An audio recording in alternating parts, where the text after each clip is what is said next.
ಹೇಳುತ್ತಾ ಈ ಕಾರ್ಯಕ್ರಮಕ್ಕೆ ಸರ್ವರಿಗೂ ಸ್ವಾಗತವನ್ನು ಕೋರುತ್ತೇನೆ. ಯಾವ ರೀತಿಯಾಗಿರುವಂತಹ ಪರಿಸ್ಥಿತಿ ಇತ್ತಂದ್ರ ಗಂಡ ಸತ್ತಂದ್ರ ಹೆಂಡತಿಯನ್ನ ಸಜೀವವಾಗಿ ಚಿತೆಯಲ್ಲಿ ಏರಿಸಲಾಗುತ್ತಿತ್ತು. ಸತಿ ಸಹಗಮನ ಪದ್ಧತಿ ಅನ್ನುವಂಥದ್ದಿತ್ತು. ಅದ್ರ ಜೊತೆಗೆ ಗಂಡ ಸತ್ತಂದ್ರ ಆಕೆ ತಲೆ ಬಳಸುವಂತ ಒಂದು ಪದ್ಧತಿ ಸಹ ಇತ್ತು. ಅದ್ರ ಜೊತೆಗೆ ವಯಸ್ಸಾಗಿರುವಂತಹ ಒಂದು ಯುವಕರ ಜೊತೆಗೆ ಅತಿ ಹೆಚ್ಚು ವಯಸ್ಸಾಗಿರೋ ಜೊತೆಗೆ ಒಂದು ಚಿಕ್ಕ ವಯಸ್ಸಿನಿರುವಂತಹ ಒಂದು ಹೆಣ್ಣು ಮಕ್ಕಳನ್ನ ಬಾಲ್ಯ ವಿವಾಹ ಪದ್ಧತಿ ಅನ್ನುವಂಥದ್ದಿತ್ತು. ಇಷ್ಟೊಂದು ಒಂದು ಸಾಮಾಜಿಕ ಅನಿಷ್ಟಗಳು ತುಂಬಿರುವಂತಹ 17ನೇ ಶತಮಾನದಲ್ಲಿ ಹಿಂಸೆ, ದಬ್ಬಾಳಿಕೆ, ಶೋಷಣೆ ಆಗಿರುವಂತಹ ಒಂದು ಸಮಯದಲ್ಲಿ ಜನಿಸಿದಂತಹ ಒಬ್ಬ ಯುವತಿಯ ಹೆಸರು ಏನಂತಂದ್ರೆ ಈ ಸಾವಿತ್ರಿಬಾಯಿ ಫುಲೆಯವರು. ದಲಿತ ಕುಟುಂಬದಲ್ಲಿ ಜನ್ಮವನ್ನ ಕಳೆದಿರುವಂತಹ ಸಾವಿತ್ರಿಬಾಯಿ ಫುಲೆ ಸಾಮಾನ್ಯ ಹುಡುಗಿಯರ ಜೊತೆಗೆ ಆಗಿರ್ಲಿಲ್ಲ. ಒಂದು ವಿಶೇಷವಾಗಿರುವಂತಹ ಒಂದು ಆಸೆಯ ಆಕಾಂಕ್ಷೆಗಳನ್ನು ಇಟ್ಕೊಂಡು ಈ ದಲಿತರ ಕುಟುಂಬದಲ್ಲಿ ಜನವರಿ 3, 1831ರಲ್ಲಿ ಜನ್ಮವನ್ನ ಕಳೆದಿದ್ರು. ಇವರು ಜನಿಸಿರುವಂತದ್ದು ಮಹಾರಾಷ್ಟ್ರದ ನೈಗಾವ್ ಜಿಲ್ಲೆಯಲ್ಲಿ, ಸತಾರಾ ಜಿಲ್ಲೆಯಲ್ಲಿ ಬರುವಂತಹ ನೈಗಾವ್ ಅನ್ನುವಂಥ ಪ್ರದೇಶ. ಇವರ ತಂದೆ ಕಂಡೋಜಿ ನೇವಸೆ ಪಾಟೀಲ್ ಅವರು, ಇವರ ತಾಯಿ ಲಕ್ಷ್ಮೀಬಾಯಿಯವರು. ಇವರು ಜನಿಸಿದ ನಂತರ ಇವರಿಗೆ ಹೆಣ್ಣು ಮಕ್ಕಳ ಒಂದು ವಿದ್ಯಾಭ್ಯಾಸಕ್ಕಾಗಿ ಕೂಡ ಪ್ರೋತ್ಸಾಹ ಅನ್ನುವಂಥದ್ದು ನೀಡಬೇಕಾಗಿತ್ತು. ಆಗಿನ ಸಮಯದಲ್ಲಿ ಏನಾಗಿತ್ತಂದ್ರ ಹೆಣ್ಣು ಮಕ್ಕಳ ಶಿಕ್ಷಣವನ್ನು ಪಡೆಯುವಂಥದ್ದು ಇರಲಿಲ್ಲ, ಶಾಲೆಗೆ ಹೋಗುವಂಥದ್ದಿರಲಿಲ್ಲ, ಮನೆಯನ್ನು ಬಿಟ್ಟು ಅಡ್ಡಾಡುವಂಗಿರಲಿಲ್ಲ. ಅಂತ ಸಮಯದಲ್ಲಿ ನಾವು ಶಿಕ್ಷಣವನ್ನು ಪಡೆದಿನ ಒಂದು ಹಠದಿಂದ ಸಾವಿತ್ರಿಬಾಯಿ ಫುಲೆ ಅವರು ಅವರ ತಂದೆಯ ಜೊತೆಗೆ ಜಗಳವನ್ನ ಆಡ್ತಾರೆ. ಆ ಟೈಮ್ನಲ್ಲಿ ಹೆಣ್ಣು ಮಕ್ಕಳಿಗೆ ಶಿಕ್ಷಣವನ್ನು ಪಡೆಯಲಿಲ್ಲ. ಅದ್ರೊಳಗೆ ಇವರು ಹುಟ್ಟಿದ ದಲಿತರ ಒಂದು ಕುಟುಂಬದಲ್ಲಿ ದಲಿತರ ಹೆಣ್ಣು ಮಕ್ಕಳಿಗೆ ಶಿಕ್ಷಣ ಅನ್ನುವಂಥದ್ದಿರಲಿಲ್ಲ. ಆ ಸಮಯದಲ್ಲಿ ಇವರ ತಂದೆ ಏನ್ ಮಾಡ್ತಾರಂದ್ರ ನನ್ನ ಮಗಳನ್ನ ಶಾಲೆಯಿಂದ ತಪ್ಪಿಸ್ಬೇಕಂತ ಆಕೆ ಒಂದು ಪಠ್ಯ ಪುಸ್ತಕಗಳನ್ನ ಏನ್ ಮಾಡ್ತಾರಂದ್ರ ಸುಟ್ಟಾಕ್ತಾರೆ. ಪಠ್ಯ ಪುಸ್ತಕ ಇಲ್ಲಿ ನೀವು ಹೆಂಗ್ ಸ್ಕೂಲಿಗೆ ಹೋಗಿರಿ, ಇವತ್ತು ನಿಮ್ ಪಠ್ಯ ಪುಸ್ತಕನ ಸುಟ್ಟಾಕಿ ಸ್ಕೂಲಿಗೆ ಬರ್ತೀವಿ ನೀವ ಇಲ್ಲ. ಆವಾಗಿನ ಟೈಮ್ದಾಗ ಪಠ್ಯ ಪುಸ್ತಕವನ್ನು ಸುಟ್ಟಾಕಿ ಸ್ಕೂಲಿಗೆ ಬರಕ ಆಗಂಗಿಲ್ಲ. ನೆಕ್ಸ್ಟ್ ಸಾವಿತ್ರಿಬಾಯಿ ಫುಲೆಗೆ 9 ವರ್ಷ ವಯಸ್ಸಾಗಿರ್ತೈತಿ. ಜ್ಯೋತಿಬಾಯಿ ಫುಲೆ ಅವರಿಗೆ 11 ವರ್ಷ ಅಥವಾ 12 ವರ್ಷದ ವಯಸ್ಸಾಗಿರುವಂತಹ ಹೆಣ್ಣು ಮಕ್ಕಳು ಇವತ್ತ ಶಿಕ್ಷಣ ಪಡ್ಕೋಬೇಕೆಂಬ ಒಂದು ಆಸೆ ಅನ್ನುವಂಥದ್ದು ಜ್ಯೋತಿಬಾಯಿ ಫುಲೆ ಅವರ ಮುಂದೆ ಹೇಳ್ತಾರೆ. ನೋಡ್ರಿ, ನಾವ್ ಹೆಂಗಾದ್ರು ಮಾಡಿ ಈ ದಲಿತ ಕುಟುಂಬದಲ್ಲಿ ಇರುವಂತಹ ಎಲ್ಲಾ ಹೆಣ್ಣು ಮಕ್ಕಳಿಗೆ ಇವತ್ತು ಶಿಕ್ಷಣವನ್ನ ಕೊಡಿಸೋಣ. ಶಿಕ್ಷಣವನ್ನ ಕೊಟ್ರೆ ಸಾಮಾಜಿಕ ಅನಿಷ್ಟ ಪದ್ಧತಿಗಳು ಇವತ್ತು ಹೋಗಲಾಡಿಸಬಹುದು. ಮಹಿಳೆಯರಿಗೆ ಇವತ್ತು ಸ್ವತಂತ್ರವಾಗಿ ಇವತ್ತು ಒಂದು ಎಲ್ಲಾ ಕ್ಷೇತ್ರದಲ್ಲಿ ಮುನ್ನಡೆಯಕ್ಕೆ ಸಾಧ್ಯ ಐತಿ. ಅದಕ್ಕೆಲ್ಲ ಒಂದೇ ಸೊಲ್ಯೂಷನ್ ಏನಂತಂದ್ರೆ ಶಿಕ್ಷಣವನ್ನ ಅಸ್ತ್ರವನ್ನ ಇವತ್ತು ಬಳಸ್ಕೋಬೇಕಂತ ಹೇಳ್ತಾರೆ. ವಿಧವೆ ಒಬ್ಬಳು ಕೆರೆಗೆ ಹಾರಿ ತನ್ನ ಒಂದು ಪ್ರಾಣವನ್ನ ಕಳ್ಕೊಂಡು ಹೋದಾಗ ಜ್ಯೋತಿಬಾಯಿ ಫುಲೆ ಅವರು ಆಕೆಯನ್ನ ತಡಿತಾರೆ. ಯಾಕ್ರಿ ನನ್ನ ತಡಲಿನ ಇಲ್ಲಿ ಜೀವವನ್ನು ಕಳ್ಕೊತೀನಿ ಅಂತ ಆ ವಿಧವೆ ಹೇಳಿದಾಗ ಹೇಳ್ತಾಳೆ, ಇಲ್ಲವಾ ನೀನು ಬದುಕುವಂತ ಒಂದು ಹಕ್ಕು ಐತಿ, ಎಲ್ಲರಿಗೂ ಜೀವಿಸುವಂತ ಒಂದು ಹಕ್ಕು ಐತಿ ಅಂತ ಹೇಳಿದಾಗ ಹೇಳ್ತಾಳ, ನಾ ಬದುಕಿನಂತಂದ್ರೆ ನನ್ನ ತಲೆಯನ್ನು ಬೋಳಿಸ್ತಾರ, ಯಾವುದೇ ಒಂದು ಸಾಮಾಜಿಕ ಒಂದು ಸಂಪ್ರದಾಯ ಇರ್ಬೋದು ಕಾರ್ಯಕ್ರಮಕ್ಕೆ ಹೋಗಕ್ ನಮ್ಗೆ ಅವಕಾಶ ಇಲ್ಲ, ಸೊ ನಾ ಈ ಸಹಾಯಕನ ಡಿಸೈಡ್ ಅನ್ನ ಮಾಡ್ತೇನೆ ಅಂತ ಹೇಳಿದಾಗ ಆಕೆಯನ್ನ ತಡೆದಿಡಿದು ಮನೆಗೆ ಬಂದ ಸಾವಿತ್ರಿ ಫುಲೆ ಜೊತೆಗೆ ಡಿಸ್ಕಸ್ ಅನ್ನ ಮಾಡ್ತಾರೆ. ಏನಂತಂದ್ರ ವಿಧಿವೆ ಒಬ್ಬಳ ಇರುವಂತಂದ್ರ ಸತ್ಲಂದ್ರ ನಾಳೆ ದಲಿತ ಕುಟುಂಬದಲ್ಲಿ ಇರುವಂತಹ ಅಥವಾ ಸಮಾಜದಲ್ಲಿರುವಂತಹ ಎಲ್ಲಾ ವಿಧಿಯವರ ಹಣೆಬರನ್ನು ಹಿಂಗಾಕೈತಿ. ಒಬ್ಬರಿಗೆ ಸತ್ಲಂದ್ರ ಅದೇ ಒಂದು ಪದ್ಧತಿನ ಮುಂದೆ ಕಂಟಿನ್ಯೂ ಮಾಡ್ತಾರ.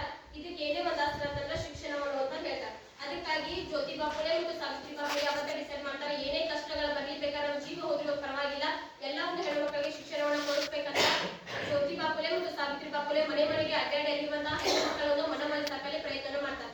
ಒಂದಿಷ್ಟು ಹೆಣ್ಣು ಮಕ್ಕಳನ್ನ ಏನ್ ಮಾಡ್ತಾರೆ, ತಾವು ಮನೆಯವರು ನಮ್ಗೆ ಯಾವುದೇ ಹೆಣ್ಣು ಮಕ್ಕಳ ಶಿಕ್ಷಣವನ್ನು ಬೇಡ, ನಮ್ಮ ಮಕ್ಕಳನ್ನ ನಿಮ್ ಜೊತೆಗೆ ಕಳ್ಸಂಗಿಲ್ಲ ಅಂತ ಮಾಡ್ತಾರಗಿನ ಮನೆಯಿಂದ ಹೊರಗೆ ಹಾಕ್ತಾರೆ.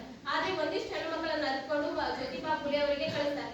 ಅವ್ರ ಮನೆಗೆ ಕಳಿಸ್ತಾರ. ಅವರ ಅಲ್ಲಿರುವಂತಹ ಹಣದಿಂದ ಕೇವಲ 7 ವಿದ್ಯಾರ್ಥಿಗಳಿಂದ ಇನ್ನೊಂದು ಶಾಲೆಯನ್ನು ಪ್ರಾರಂಭ ಮಾಡ್ತಾರೆ. ಇವತ್ತು ಒಟ್ಟು 8 ಶಾಲೆಗಳ ತರತಾರ, 18 ಶಾಲೆಗಳನ್ನ ತೆರೆದಾರ. ಇವರು 7 ಇರುವಂತಹ ಜನಸಂಖ್ಯೆ ಬರಬರ್ತ ದಿನಗಳಲ್ಲಿ 150 ವಿದ್ಯಾರ್ಥಿಗಳನ್ನ ಇವರು ಒಳಗೊಂಡಿರ್ತಾರೆ.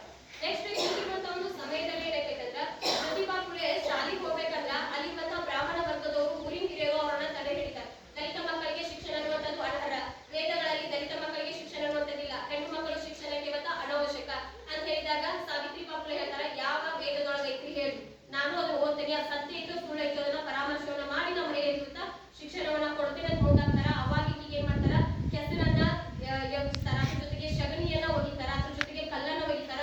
ಇಷ್ಟೊಂದು ಅವಮಾನವನ್ನ ತಡೆದ್ರು ಸಹ ಸಾವಿತ್ರಿಬಾಯಿ ಫುಲೆ ಹಿಂಚಕ್ಕಂಗಿಲ್ಲ. ನಾ ಏನೇ ಆಗ್ಲಿ ಶಿಕ್ಷಣವನ್ನ ಕಲಿಸ್ತೇನೆ ಅಂತ ಆಕಿ ಶಾಲೆಗೆ ಹೋಗುವಾಗ 2 ಸೀರೆಗಳನ್ನ ಒಯ್ತಿರ್ತಾಳ. ಒಂದು ಕೆಸರು ಬಿದ್ದಿರ್ತೈತಿ, ಒಂದು ಶಗಣಿ ಒಗ್ದಿರ್ತಾರ. ಆ ಶಾಲೆಗೆ ಹೋಗುವಾಗ ಸೀರೆಯನ್ನ ಕಳೆದಿಟ್ಟು ತನ್ನ ಬ್ಯಾಗ್ ಒಳಗಿರುವಂತ ಇನ್ನೊಂದು ಸೀರೆಯನ್ನು ಉಟ್ಕೊಂಡು ವಿದ್ಯಾರ್ಥಿಗಳ ಮುಂದಕ್ಕೆ ಪಾಠವನ್ನ ಇಲ್ಲಿ ಮಾಡ್ತಾರ. ಅಷ್ಟೊಂದು ಆಕಿ ಹಿಂಸೆ ಆದ್ರೂ ಸಹ ಏನ್ ಮಾಡ್ತಾರ, ಮಹಿಳೆಯರಿಗೆ ಶಿಕ್ಷಣವನ್ನ ಕೊಟ್ಟೇ ಇರ್ಬೇಕು ಅನ್ನೋ ಒಂದು ಹಠವನ್ನ ಇಲ್ಲಿ ಸಾವಿತ್ರಿಬಾಯಿ ಫುಲೆ ಅವರು ಮುನ್ನಡೆಸ್ತಾರೆ. ನೆಕ್ಸ್ಟ್ ಏನಾಗ್ತೈತಂದ್ರ ಈಗಿರುವ ಒಂದು ಸಂದರ್ಭದಾಗ ಸಾವಿತ್ರಿಬಾಯಿ ಫುಲೆ ಅವರು ಒಂದು ವಿಧವೆ ಇಲ್ಲಿ ಆಕಿ ಏನಾಗಿರ್ತಾಳ ಅಂದ್ರ ವಿಧವೆ ಅದಕ್ಕೆ ಗರ್ಭವತಿ ಆಗಿರ್ತಾಳ. ಗರ್ಭವತಿ ಅದ್ರೊಳಗೆ ವಿಧವೆ ಆದವಳು ಹೆಂಗೆ ಇಲ್ಲಿ ಗರ್ಭವತಿ ಆದ್ರು, ಇವತ್ತಿನ ಸಮಾಜದಾಗ ನಾವು ಬದುಕಕ್ಕೆ ಅವಕಾಶಗಳ ತಕ್ಕಿ ಸಹಾಯಕ್ಕೆ ಮುನ್ನಡೆಯುತ್ತಾಳ. ಆಕಿನ ತಡೆದು ಆಕಿ ಗರ್ಭವತಿ ಏನ್ ವಿಧವೆ ಆಗಿರ್ತಾಳ ಆ ವಿಧವೆಗೆ ಒಂದು ಮಗು ಹುಟ್ಟೈತಿ. ಆತನಿಗೆ ಯಶವಂತರಾವ್ ಅಂತ ಹೆಸರನ್ನ ಇಡ್ತಾಳ. ಆ ಮಗುವನ್ನ ತನ್ನ ಒಂದು ಮಗುವನ್ನಾಗಿ ತನ್ನ ಕೊನ ಪಡಿಕೊಳ್ತಾಳ. ಸಾವಿತ್ರಿಬಾಯಿ ಫುಲೆಗೆ ಮಕ್ಕಳಾಗಿಲ್ಲ. ಆ ಒಂದು ವಿಧವೆ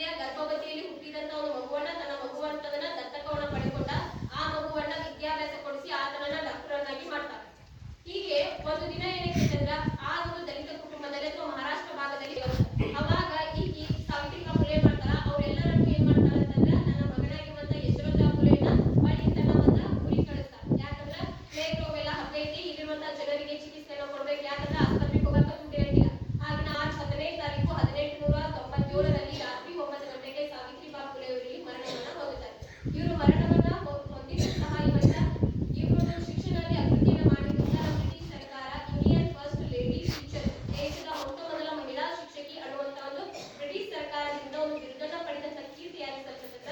ಸಾವಿತ್ರಿಬಾಯಿ ಫುಲೆ. ಇವತ್ತು ನೀವು ಏನ್ ಶಿಕ್ಷಣವನ್ನ ಪಡೆಯತ್ತೀರಿ ಎಲ್ಲಾ ಕ್ಷೇತ್ರದಲ್ಲಿ ಮಹಿಳೆಯರು ಇಷ್ಟು ಒಂದು ಮುಂದೆ ಬರಾಕ ಮೇನ್ ಕಾರಣ ಯಾರಂತಂದ್ರೆ ಸಾವಿತ್ರಿಬಾಯಿ ಫುಲೆ ಅವರು. ಸಾವಿತ್ರಿಬಾಯಿ ಫುಲೆ ಅವರಿಗೆ